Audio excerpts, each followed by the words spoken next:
Hello दोस्तों, आप सभी का स्वागत है आपके अपने YouTube चैनल टीचिंग एक्सप्रेस पे। आज हम लोग पढ़ेंगे भारतीय संविधान। तो हमारे भारतीय संविधान में कुल 22 भाग हैं। हालांकि कोई कोई किताब में अभी 25 भाग भी हमें पढ़ने को मिल रहे हैं, लेकिन क्या है कि हमारे इस भाग में संशोधन करके इसी भाग के अंतर्गत ABC 3 बार संशोधन करके इसी में ऐड कर दिया गया है।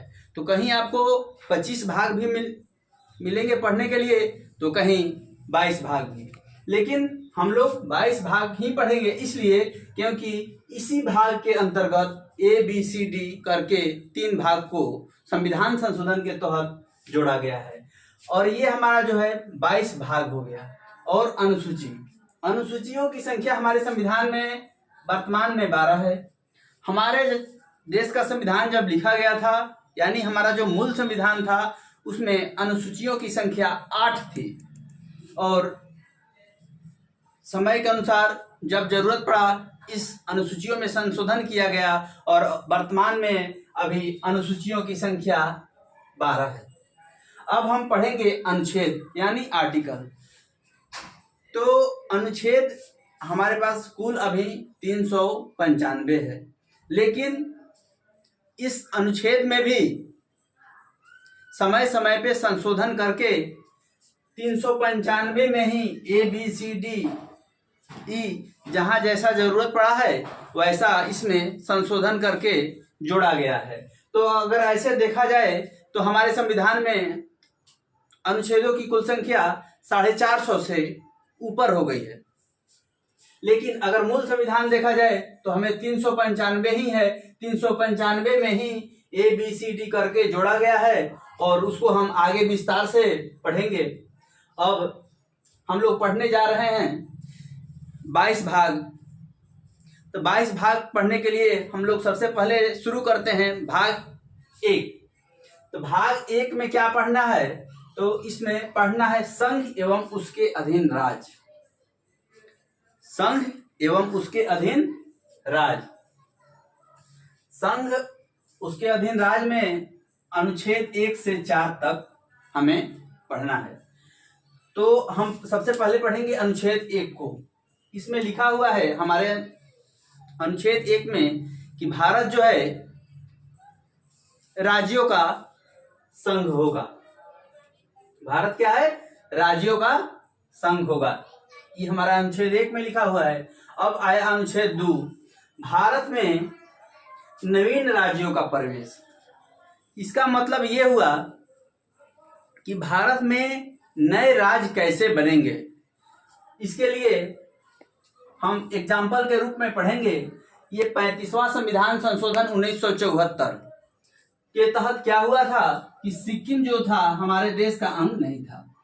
तो हमारे देश में संशोधन हुआ 35वां संविधान संशोधन 1974। उसके तहत सिक्किम को भारत का राज्य क्षेत्र के अंतर्गत जोड़कर असम का सह राज्य बनाया गया एवं उसके अगले साल 1975 में 36वां संविधान संशोधन के तहत सिक्किम को भारत का 22वां राज्य बना दिया गया। और इसके बाद हम लोग आगे के अनुच्छेद पढ़ेंगे। अनुच्छेद 3।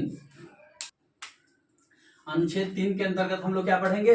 नए राज्यों का निर्माण कैसे होगा और वर्तमान राज्यों के सीमाओं में परिवर्तन कौन कर सकता है, उनके नामों में परिवर्तन कौन कर सकता है।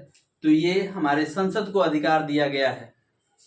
अनुच्छेद 3 के अंतर्गत नए राज्यों का निर्माण, राज्यों के सीमाओं में परिवर्तन, उनके नामों में परिवर्तन संसद कर सकती है।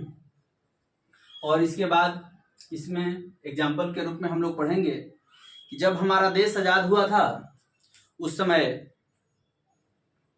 सबसे पहले मद्रास राज्य के लोगों ने अपने लिए एक अलग तेलुगु भाषी राज्य के रूप में आंध्र प्रदेश राज्य का गठन का मांग किया।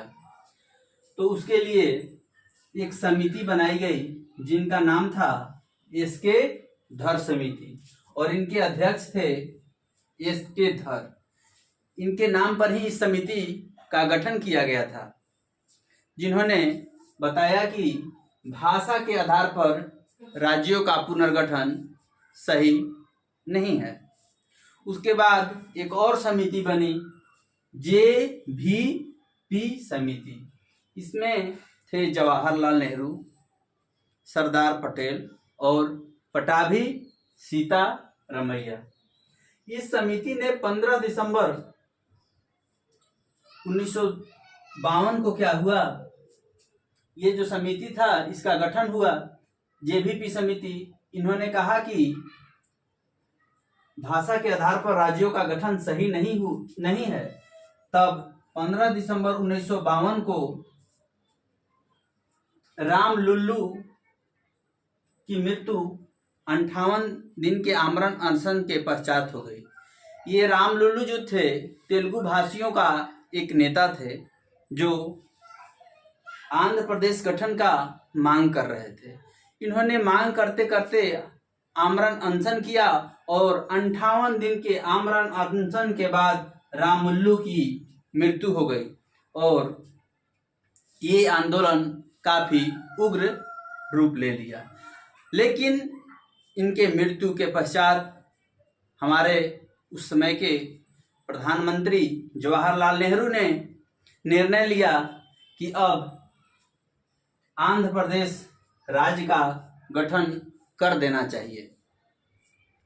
तो 1 अक्टूबर 1953 को तेलुगु भाषियों के लिए भाषा के आधार पर पहला राज्य आंध्र प्रदेश के रूप में गठित किया गया। अब ये हमारे एग्जाम में क्वेश्चन आता है कि भाषा के आधार पर राज्यों का जो गठन हुआ था उसके अंतर्गत पहला राज्य कौन बना था, तो वो था आंध्र प्रदेश। कब बना था, तो 1 अक्टूबर 1953 को। इसके लिए 2 समिति थी, एस.के. धर समिति, जिन्होंने बताया कि भाषा के आधार पर राज्यों का पुनर्गठन सही नहीं है, और एक समिति थी जे.वी.पी. समिति। इन्होंने बताया कि भाषा के आधार पर राज्यों का पुनर्गठन सही नहीं है। उसके बाद राज्य पुनर्गठन अधिनियम बनाया गया, जुलाई 1956 में पास किया गया। इसके अध्यक्ष कौन थे, फजल अली। फजल अली अध्यक्ष थे और इनके अन्य सदस्य हृदयनाथ कुंजरू और के.एम. पनिकर थे, जिन्होंने 1956 में बताया कि भाषा के आधार पर राज्यों का पुनर्गठन किया जा सकता है। ठीक है, तो अब हम लोग नेक्स्ट वीडियो में आगे के अनुच्छेद के बारे में पढ़ेंगे। तब तक हमारे आप चैनल पे नए हैं तो हमारे चैनल को सब्सक्राइब करिए, लाइक करिए और कमेंट करिए। Thank you.